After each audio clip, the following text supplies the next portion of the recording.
Sveiki, jūs klausotės kasdienės manos, su jumis esu aš, pastorius Mindaugas Pikūnas. Kai Biblijoje skaitau Jobo knygą, man dažnai kyla klausimas, kodėl aš renkuosi gyventi su Dievu. Istorijos apie Jobo kančią įžangoje yra kalbama apie tai, kaip velnias kaltina Dievą papirkinėjant savo pasekėjus. Atrodo, kad jis pats, velnias, nuoširdžiai tikėjo, jog ir Jobas yra papirktas ir aukoja aukas Dievui, nes šis gausiai jį laimina. Tik tada, kai Dievas leido velniui viską iš Jobo atimti, atsiskleidė Jobo tikrieji motyvai. Jis neprakeikė Dievo netekęs žemiškų palaimų, jis vis tiek rinkosi juo tikėti ir su juo būti. Ar nesusviruotų jūsų tikėjimas, jei Dievas neatsakytų į maldą ir jums būtų sumažintas atlyginimas, nežiūrinti tai, kad reikia rūpintis augančią šeimą ir mokėti paskolas? Ir įsivaizduokite, kaip sustiprėtų jūsų tikėjimas, jei pagaliau jis išpildytų kokią nors jūsų svajonę. Ką jūs esate pasiruošę pažadėti Dievui, jei nuo šio pažado priklausytų, ar laimėsite aukso puodą ar ne? Ir ar eitumėte į bažnyčią, jei rytoj kalbėtų nelabai jūsų mėgstamas pastorius ar kunigas? Pravartu karts nuo karto užduoti savo panašius klausimus, kurie gali padėti suprasti, kodėl pasirenkame ar atmetame Dievą bei pažiūrėti, ar visame tame nėra savanaudiškumo. Tikėjimas Dievu negali būti savanaudiškas. Panašiai kaip ir mūsų tarpusavio santykiai neturėtų būti paremti naudos ieškojimu. Žinoma, kada žmonės myli vienas kitą, neišvengiamai tos palaimos, kuriomis mes daliname, sugrįžta ir mums. Tačiau čia aš kalbu apie motyvus, kodėl mes tai darome. Moterys, dabar kreipiuosi į jūs. Ar jums patinka, kai vyrai atneša jums gėlių ir rodo jums dėmesį? Būkite atviros. Dažniausiai moterims patinka vyriškas dėmesys, atidumas ir švelnumas. Bet dabar įsivaizduokite, kad visą tai jums patinkantis vyras daro tik dėl to, kad su jumis pasimylėtų. Jo tikslas tik toks. Jūs jį traukiate tik kūniškai. Jūs jam įdomi tik tiek ir nieko daugiau. Jūs net nesate tikra, ar jis jums paskambins išaušus naujai dienai. Jei tai žinotumėte, ar nesijaustumėte pažeminta ir išnaudota, ar norėtumėte toliau su tokiu vyru bendrauti? Arba vyrai. Ar jums patinka patrauklios, linksmos ir jumis besižavinčios moteris? Būkite sąžiningi. Dažnai moteris žino vyriškos asmenybės ypatybės ir puikiai jomis pasinaudoja. Tačiau įsivaizduokite, kad visas tas žavėjimasis jumis turi vieną tikslą – susilaukti iš jūsų vaikų, paversti jūs šeimos maitintojų ir gauti iš jūsų saugumą. Jūs jai įdomus tik tiek. Jie nenorėjo likti vieniša, reikėjo kažkokio saugumo ateičiai ir štai pasitaikėte jūs. Ji prisitaikys, apsimetinės, kad tik gautų iš jūsų to, ko jinai nori. Jei visą tai žinotumėte, ar vis tiek rinktumėtės su šiuo žmogumi būti? Ar vadintumėte jį savo draugu? Žinau, negyvenu mėnulyje, pasitaiko tokių moterų, kurios pasitenkina tokiais santykiais. Jos tampa meilužėmis, moterimis skirtomis pramogai, arba yra ir tokių vyrų, kuriems patinka rodyti savo galią, žinant, kad jie traukia priešingos lyties atstovės tik tiek, kiek jie turi pinigų ar įtakos. Vis tik tais, nemanau, kad mums patinka žinoti, kad mumis naudojasi. Smagiausia, kai vyras rodo dėmesį ir atneša gėlių ne todėl, kad nori su jumis permiegoti, o dėl to, kad jis jūs myli ir jam yra miela jūsų draugija. Arba vyrai, argi nesmagu žinoti, kad moteris gerbia jūsų privatumą, su draugais dalinasi tuo, kaip jie jumis žavisi ir ji tai daro ne dėl to, kad nori jums įsiteikti ar jumis pasinaudoti, o dėl to, kad jūs myli. Ir jei jūs kartu sukursite šeimą, tai bus ne manipulacijų ir nešvarių žaidimų pasekmės, o nuoširdžios ir atviros draugystės rezultatas. Žinau, esu idealistas. Dažnai gyvenime nebūna viskas taip paprasta ir lengvai suprantama, tačiau tai, kad gyvenime pasitaiko visko, dar nereiškia, kad idealai yra blogi ir jais yra neverta vadovautis.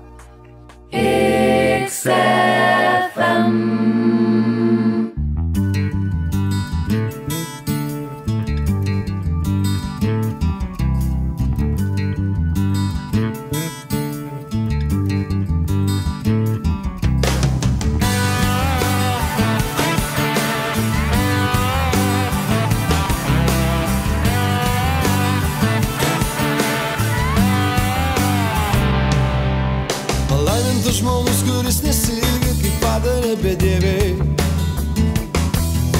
nestoja į nusidėjėlių kelią, nesėdi su apjuokiais, bet mėgsta viešpaties įstatymą ir mąsto apie jo įstatymą dieną ir naktį. kaip medis prie upelio pasodintas, kuris metų atėjus duoda derlių ir jo lapai nevysta. Jis bus kaip medis prie upelio pasodintas, kuris metų atėjus duoda derlių ir jo lapai nevysta. Ką jis bedarytų, jam sekasi.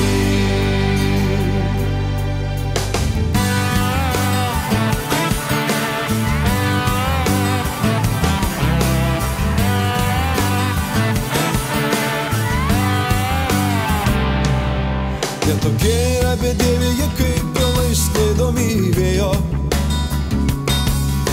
Todėl teisme neišstovės bedieviai, nenusidėjėliai teisų susirinkime, nes viešpats žino teisiojo kelią, o bedievių kelias pražus, nes viešpats žino teisiojo kelią.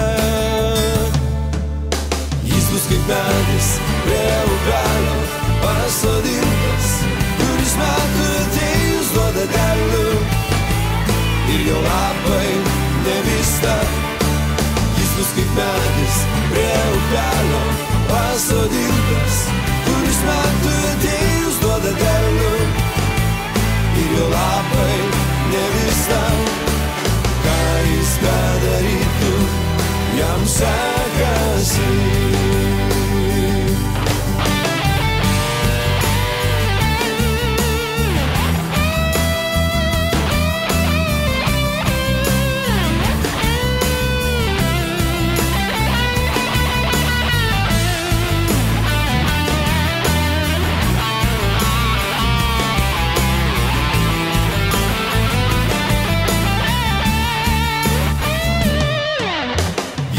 Medis prie upelio pasodintas, kuris metų atėjus duoda derlių ir jo lapai nevysta. Jis bus kaip medis prie upelio pasodintas, kuris metų atėjus duoda derlių ir jo lapai nevysta. Jis bus kaip medis prie upelio pasodintas, kuris metų atėjus duoda derlių ir jo lapai nevysta. Jis bus kaip medis prie upelio pasodintas, kuris metų atėjus duoda derlių ir jo lapai nevysta. Ką jis bedarytų, jam sekasi. Ką jis bedarytų, jam sekasi. Ką jis bedarytų, jam sekasi.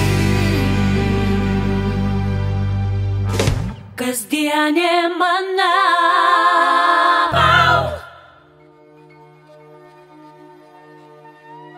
Kai Dievas nusprendė sukurti žmones, jis pasakė: padarykime žmogų pagal savo pavyzdį. Pradžios knyga, 1 skyrius, 26 eilutė. Mes esame panašūs į Dievą, na, o santykiai su Dievu yra kažkuo panašus į mūsų tarpusavio santykius. Manau, kad mūsų širdžių ilgesys yra atgarsis tų iš praeities ateinančių žodžių: sukurkime žmogų pagal savo atvaizdą. Mes nenorime veidmainystės, apgaulės ir pažeminimo tarpusavio santykiuose. Kodėl to norėtų arba turėtų pasitenkinti tuo Dievas? Man patinka vieno krikščionių autoriaus Elenos White žodžiai. Nesavanaudiškumas, Dievo karalystės principas, yra principas, kurio nekenčia šėtonas ir kurio egzistavimą jis neigia. Nuo pat didžiosios kovos pradžios jo siekis yra įrodyti, kad Dievo veikimo principai yra savanaudiški ir jis taip elgiasi su visais, kurie tarnauja Dievui.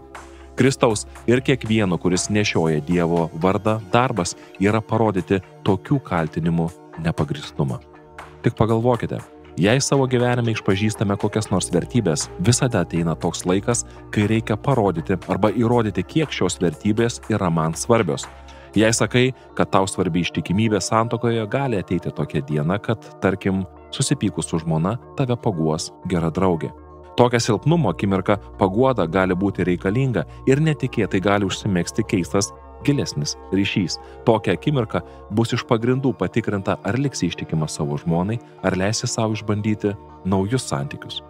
Nauji santykiai gali atrodyti labai pateisinami. Galime save guosti, kad pirmoji meilė išblėso, nebėra tos pirmosios aistros, kad nebesame vertinami taip, kaip dabar naujuose santykiuose.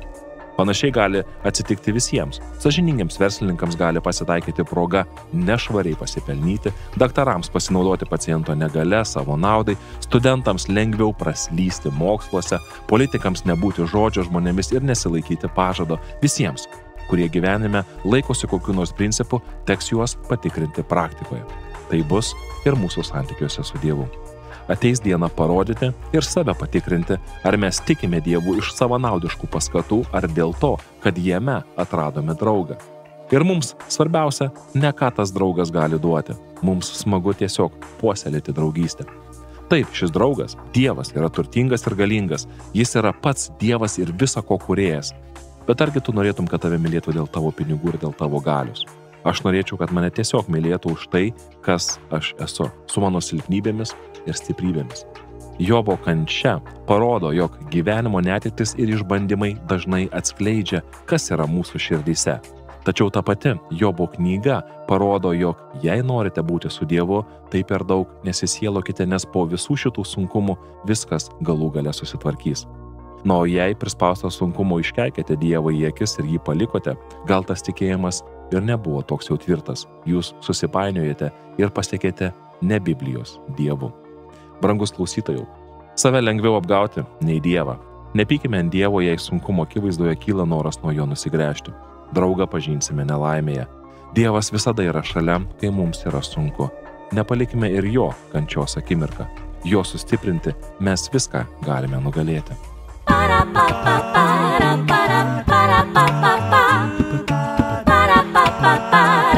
Kasdienė mana.